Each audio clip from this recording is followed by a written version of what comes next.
Hello guys! Ayan, just wanna share something about this famous, Zamboanga City.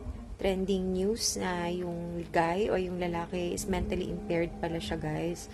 Ayan, when I was looking at, or I was reading the article and the blogs, vlogs about it, ayan, mentally impaired pala siya. So, we're so sorry for the family, ayan, nalaman nila nakagat pala siya. Ayan, he was bitten. Yes, we all know, guys, these kind of reptiles are territorial. Ayan, yan, territorial yung mga crocodile. So, it happened in, again, Pagadian City. And my owner yung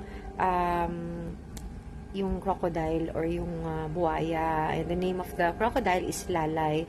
Kaya nagtrending yung hashtag Lalay na name kasi talagang maraming na-shock sa news. Ayan.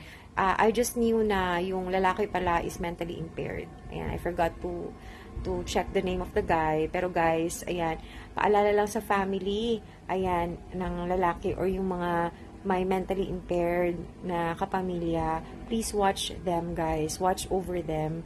Kasi hindi nila kasalanan yan. Mentally impaired nga sila. So, kulang yung kanilang yung mentally incapacitated sila. So, yung mga nangyayari na ganito, para mapigilan at para maiwasan yung mga news na ganito, at lalo na sa kapamilya ninyo, bantayan niyo po sila. And yeah, again, we're so sorry for the family as well kasi nga nasaktan na yung lalaki.